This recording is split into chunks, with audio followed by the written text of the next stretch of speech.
big hello to my YouTube family. Welcome to Diva Classes. This is Divya Wadhwani, your BSc teacher. Today we'll be studying staff remuneration for class 12 ISC Business Studies.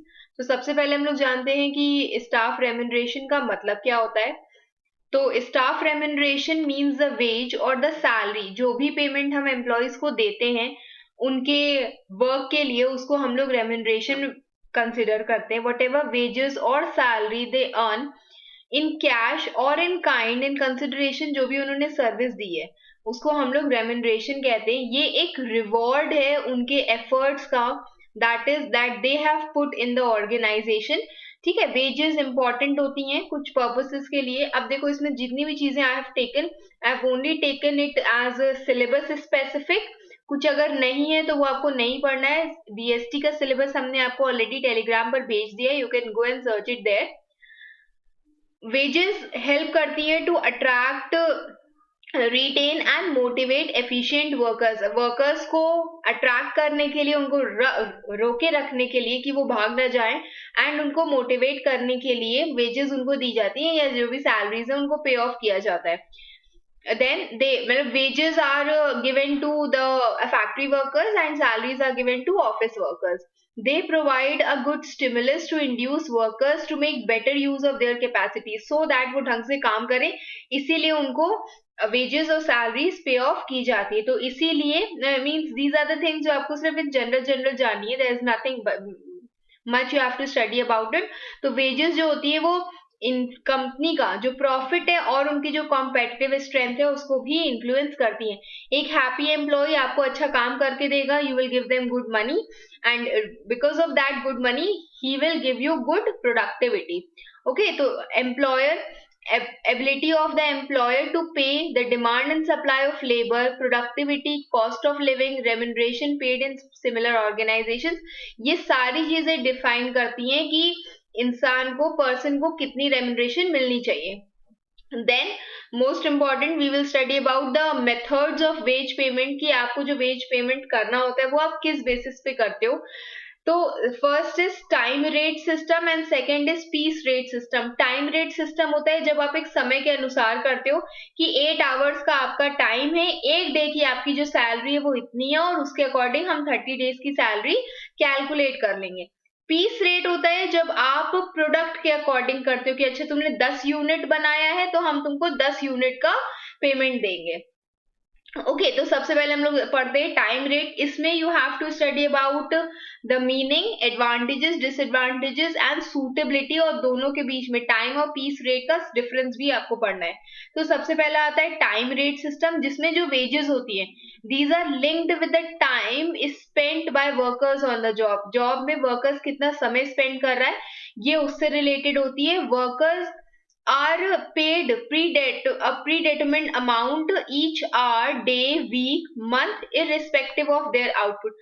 No matter उन्होंने जितना काम किया है, कम किया है या ज्यादा किया है, उनको एक स्पेसिफिक अमाउंट मिलता है according to their day, their week. मतलब वैसे तो मंथली पेमेंट्स ही होते हैं. तो इसमें क्या लिखा हुआ है that under the wage time wage system, wages are calculated as wages is equal to जो भी उनका समय है वो into the rate of wages per unit of time. ठीक है, सपोज करो पर यूनिट ऑफ टाइम, अब यहाँ पर आवर्ली कह सकते हो, वीकली कह सकते हो, डेली के हिसाब से कह सकते हो कि अगर एक पर्सन की जो डेली वेज है वो कितनी है, 30 रुपीज है.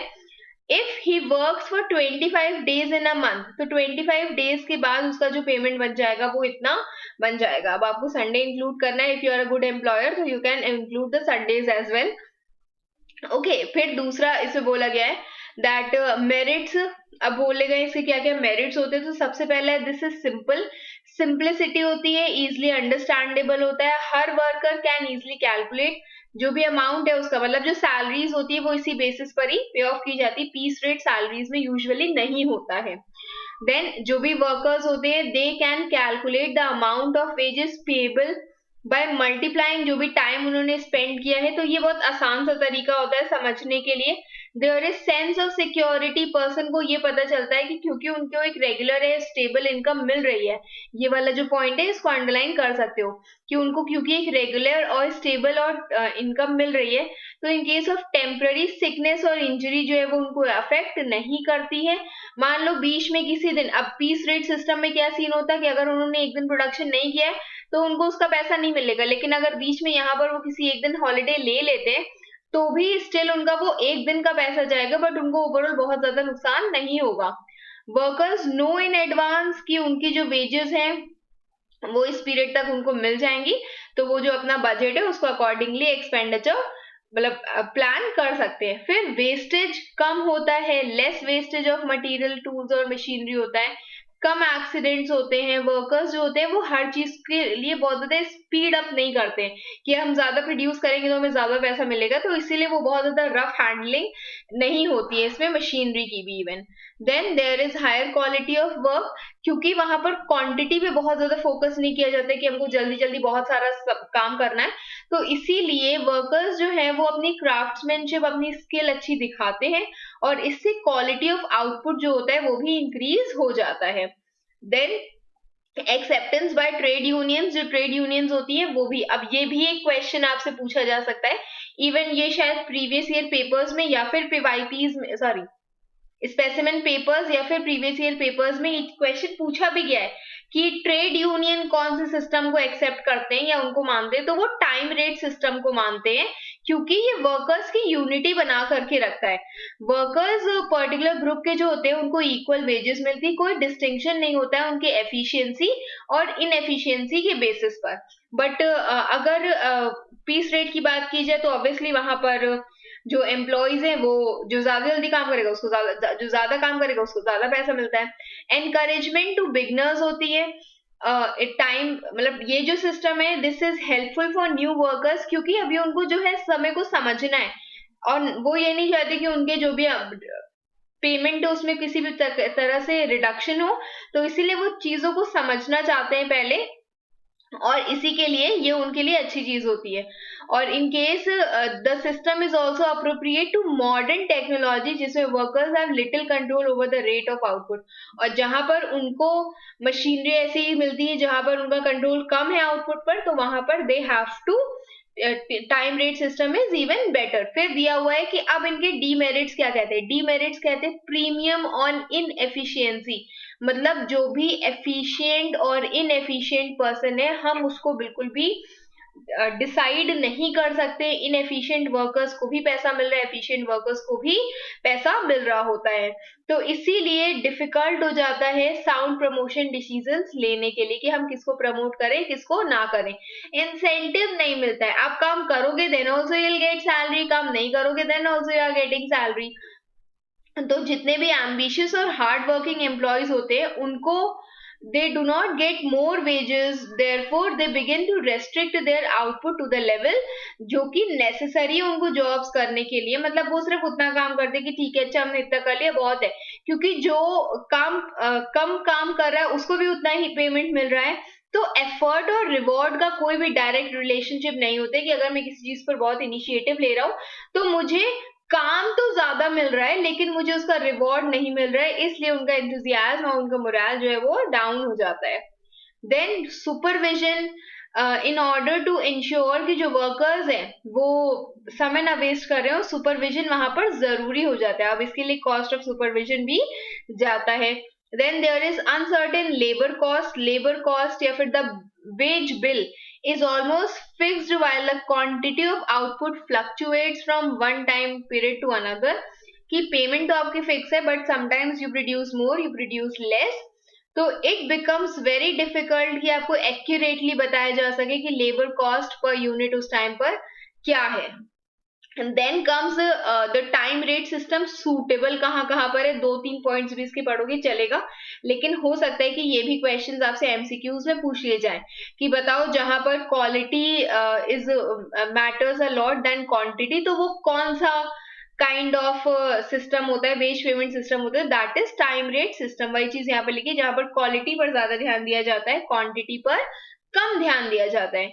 Then where it is not possible to measure accurately the output of individual workers. For example, office work के टाइम पर अगर हम लोग इंडिविजुअल आउटपुट नहीं मेजर कर सकते उस टाइम पर time rate system is good. जहां पर वर्क इज स्टैंडर्डाइज्ड है, रेपिटेटिव नहीं है, तो उस टाइम पर भी मतलब हमको कुछ स्पेसिफिक काम दिया गया जो हमें बार बार चीजें नहीं करनी है, रेपिटेटिव नेचर की नहीं है, ठीक है, तो इस वहां पर हमें time rate system is good. Then जहां पर machine paced, when work is machine paced and individual work has no control over the number of units produced. यहाँ पर where work is machine paced नहीं based है, ये जहां पर काम जो है वो मशीन बेस्ड है और इंडिविजुअल का कोई भी कंट्रोल नहीं है कितना प्रोड्यूस कर सकती है मशीन उसके ऊपर. कलेक्टिव एफर्ट्स चाहिए होते हैं जहां पर collective efforts are required of a group of workers for performance of the work. For example दिया हुआ है बिल्डिंग अ रोड, जहां पर कलेक्टिव एफर्ट्स चाहिए होते हैं वहां पर भी हम टाइम रेट सिस्टम को ही इंक्लूड करते हैं. मशीन्स जो है, मशीन्स एंड इक्विपमेंट जो है दीज दैट आर यूज्ड, वो बहुत ज्यादा डेलिकेट और एक्सपेंसिव है. जहां पर प्रोडक्शन प्रोसेस जो है वो कॉम्प्लिकेटेड है और हाई डिग्री ऑफ रिस्क भी चाहिए होता है, वहां पर भी there is what is there is a time rate system जहां पर डिग्री ऑफ स्किल जो है वो बहुत ज्यादा चाहिए होता है. Okay, then next comes piece rate system. अब पीस रेट सिस्टम आपसे क्या कहता है, दैट अंडर दिस सिस्टम जो भी वेजेस हैं they are payable to an employee are directly related to the quantity, जितना वो काम कर रहे हैं. अगर वो 10 यूनिट्स प्रोड्यूस करें तो हम उनको 10 यूनिट्स के प्रोडक्शन के अकॉर्डिंग ही पेमेंट करेंगे. जो वर्क है it is directly measured as per the output. Unit जो है यहाँ पर वो पीस है जो बना रहे हैं and payment is made on पर पीस बेसिस. ठीक है, जैसे अगर आप मिठाई लेने जाओगे तो मिठाई में भी यू कैन गेट मतलब स्पेसिफिक पीसेस का भी आप कर सकते हो कंसिडरेशन कि भाई हमको इतने पर पीस बता दो, तो वैसे ही यहाँ पर पीस वाइज भी पेमेंट होता है. Wages depend upon output rather than time spend. अब उससे मतलब नहीं होता है कि आप कितना टाइम दे रहे हो, अगर आपने इतना आउटपुट देना है तो उसके अकॉर्डिंग आपका पेमेंट होता है. तो इसमें क्या दिया हुआ है कि कितना number of peace produced into the rate पर पीस. अब देखो इसमें एग्जांपल दिया हुआ है कि अगर जो वेज रेट है वो ₹20 पर केजी है और वर्कर्स ने कितना प्रोड्यूस किया है 50, तो 20 पर केजी इंटू 50, तो दिस विल बी ₹1000. ओके, जो भी उसकी पेमेंट बनेगी वो इतनी बनेगी. देन पीस रेट सिस्टम जो है उसको हम लोग इंसेंटिव सिस्टम भी कहते हैं. क्यों? क्योंकि यहाँ पर जो पीस रेट है वो डायरेक्टली रिलेटेड है एफर्ट से जो कि वर्कर्स जो है उसमें लगाते हैं. अब इनका जो मेरिट्स और डीमेरिट्स है, तो सबसे पहले इसके मेरिट्स आते हैं, पूछा जा सकता है, इसको पढ़ लेना. मेरिट्स में क्या बोला गया है कि हमें इंसेंटिव डायरेक्टली यहाँ पर मिलता है, मोटिवेशन मिलता है डायरेक्टली, क्योंकि जो रिवॉर्ड है वो डायरेक्टली आपके एफर्ट से लिंक है. आप ज्यादा प्रोड्यूस करोगे आपको ज्यादा पेमेंट मिलेगा. Workers know that merit is recognized and therefore they try to work hard to improve their earnings and promotion opportunity. ठीक है, जैसे आप सेल्स जितने भी सेल्स एग्जीक्यूटिव्स होते हैं तो अगर उनको एक फिक्स्ड सैलरी मिल रही होगी तो ऑब्वियसली वो बेचे ना बेचे सामान इट डजेंट मैटर, बट अगर उनको पर पीस के बेसिस पर 1% की अगर मान लो कमीशन या 2% की कमीशन मिल जाती है तो ये एग्जाम्पल होता है पीस रेट सिस्टम का. अब 1% कैसे, मान लो कि कोई भी जो सामान है वो 500 रुपीज का, आपने कोई 500 रुपीज का सामान जो है बेच लिया तो उसमें ऑब्वियसली आपको कितना ₹5 का जो है वो फायदा हो जाएगा और ये आपकी सैलरी में एड अप हो जाएगा. ऐसे ही आप जितने सारा अमाउंट बेचते जाओगे, जितना सारा प्रोडक्ट बेचते जाओगे उस अमाउंट का वो आपकी पर पीस के अकॉर्डिंग होता है. तो ऐसे करके इंसेंटिव्स भी बनते हैं. Then comes economy. एक worker are themselves interested in producing more, the need for supervision is reduced. क्या बोला गया है कि अगर एक वर्कर जो है वो खुद ज्यादा प्रोड्यूस करेगा तो उसकी जो सुपरविजन, उसके ऊपर जो सर पे नाचने वाले सुपरवाइजर है वो ऑलरेडी कम हो जाएंगे. Overhead cost are spread over a large output और उसके बाद cost of production per unit जो है वो कम हो जाती है. जो मेरी इनडायरेक्ट कॉस्ट है वो अगर हम ज्यादा प्रोडक्शन यूनिट मतलब ज्यादा क्वांटिटी ऑफ प्रोडक्ट्स में अगर हम उनको फैला देते हैं तो उससे आपकी जो कॉस्ट पर यूनिट है वो ऑब्वियसली कम हो जाती है। देन कम्स मॉडर्नाइजेशन, वर्कर्स जो होते हैं दे कोऑपरेट विथ मैनेजमेंट अगर installation of new and better equipments में and in other measures designed to improve efficiency. Management जो है वो ऑलवेज अंडर द प्रेशर होता है कि वो मेंटेन करे और एफिशिएंसी को इम्प्रूव करे। वर्कर्स जो है जब भी अगर उनको ऑब्वियसली कुछ ऐसा अच्छा सामान मिल रहा है जो उनके प्रोडक्शन या प्रोडक्टिविटी को बढ़ा सकता है तो वो उसमें हेल्प करते हैं, तो दे ऑलवेज वेलकम मॉडर्नाइजेशन। फिर लेबर कॉस्ट कंट्रोल हो जाती है क्योंकि वेजेस जो है वो आउटपुट के साथ वैरी करती है। Piece rate system not only simplifies measurement but also permits ready forecast and effective control on such cost. आपको पता है कि एक इंसान है जिसने 4 दिन हॉलीडे लिया और 4 दिन उसने कुछ काम नहीं किया तो they have nothing to do, we don't have anything to pay them. और हम अगर जो इंसान है बहुत एफिशिएंट है तो हमें पता है कि ऑब्वियसली हमको उसको ज्यादा पे करना है। तो लेबर कॉस्ट कंपनी की तरफ से आप ऑलरेडी इमेजिन कर सकते हो, फोरकास्ट कर सकते हो। प्रोडक्शन प्लानिंग और कंट्रोल आप कर सकते हो कि मैनेजमेंट जो है वो प्लान और कंट्रोल कर सकता है प्रोडक्शन एक्यूरेसी के साथ। जो भी टारगेट्स हैं वो दिए जा सकते हैं, सेट किए जा सकते हैं और जो भी वर्कर्स हैं उनको दिए जा सकते हैं कि आप लोग को इतना काम तो करना ही है। देन एम्प्लॉय डेवलपमेंट होता है, इनएफिशिएंट वर्कर्स जो है वो उनको हम आसानी से छांट सकते हैं और सूटेबल ट्रेनिंग दी जा सकती है उन नालायकों को थोड़ा सा सही बनाने के लिए, उनको थोड़ा सा एफिशिएंट बनाने के लिए। ओके अब आते हैं कुछ डीमेरिट्स उसके जो आपको पढ़ने हो कि जिसमें बोला गया कि ये जो सिस्टम है थोड़ा सा डिफिकल्ट है, वर्कर्स उसको आसानी से एडजस्ट नहीं कर सकते। कभी कभी वर्कर्स जो है मैनेजमेंट को मिसट्रस्ट कर लेते हैं, वो ये सोचते हैं कि वो जो वेजेस है वो कैलकुलेट नहीं कर पाएंगे और गड़बड़ हो जाती है ऐसी सैलरीज और इन सबके पेमेंट में, तो उनको ऐसा लगता है कि वो पेमेंट का कैलकुलेशन सही तरीके से नहीं कर पाएंगे।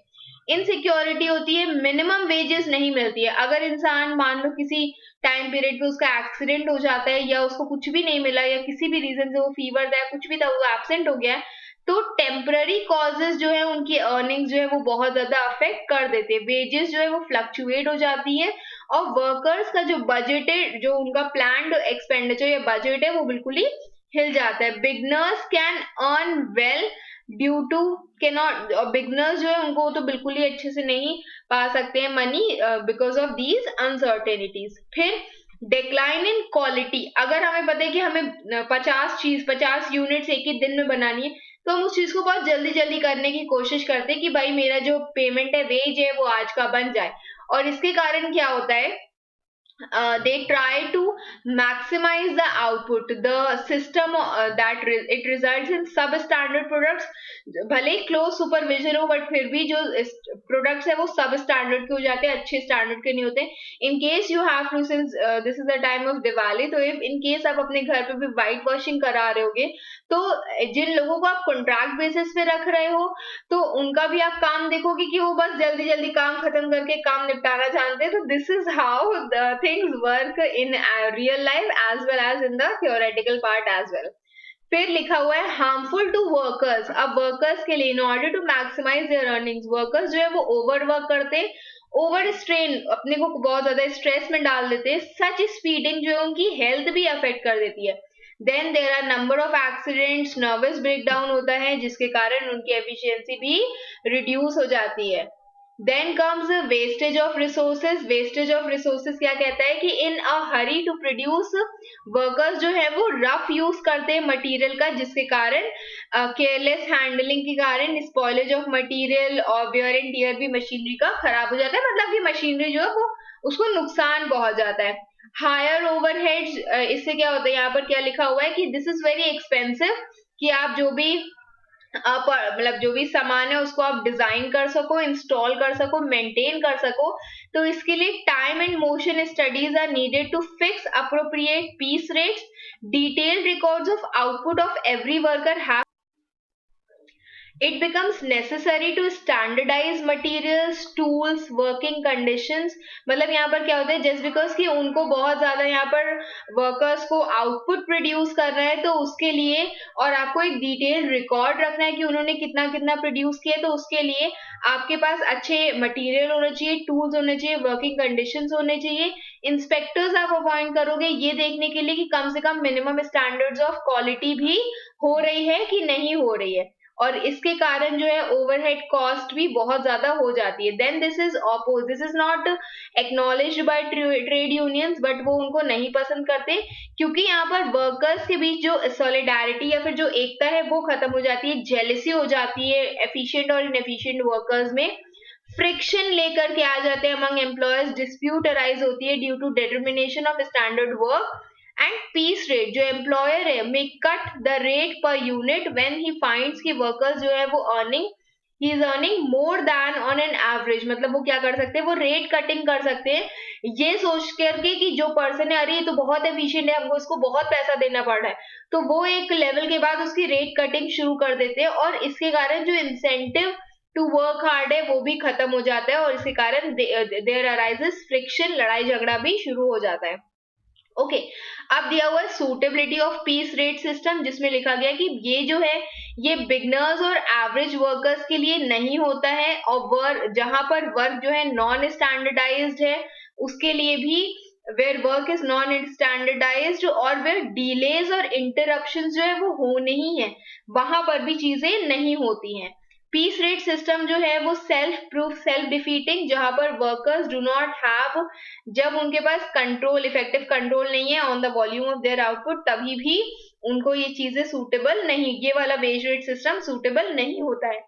जहां पर quantity of output is more important than quality, वहां पर it is suitable, where work and work methods are of standardised nature, वहां पर इट इज सूटेबल कि हमको भाई एक स्पेसिफिक तरीके से काम करना है। जहां पर स्पेशलाइज्ड आर्टिस्टिक स्किल इज नहीं चाहिए होती है, जहां पर आर्ट बेस्ड या क्राफ्ट्समैन ओरिएंटेड चीजें नहीं होती हैं, वहां पर इट इज गुड इनफ, क्योंकि जहां पर आर्ट बेस्ड चीज होंगी तो ऑब्वियसली कलाकारी में लगता है टाइम।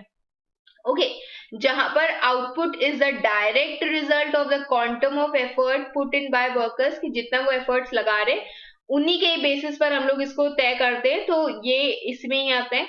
फिर where the job is of repetitive nature, job जो है वो रेपिटेटिव नेचर की है, और आउटपुट जो है it can be easily measured, और उसके आउटपुट को हम लोग इजिली मेजर कर सकते हैं। अब ये आता है इसमें टाइम और पीस रेट सिस्टम, जिसमें you have to study this as well, जिसमें लिखा हुआ है टाइम रेट सिस्टम कहता है कि जो वर्कर्स का जो भी अर्निंग्स है दैट इज कैलकुलेटेड, उनका टाइम कितना स्पेंड हुआ है, और यहाँ पर earning is calculated on the basis of number of units produce. यहाँ पर मिनिमम गारंटी टाइम रेट जो है वो उनको मिलती है कि भाई इतना तो आपको पैसा मिलेगा, यहाँ पर minimum payment is not guaranteed.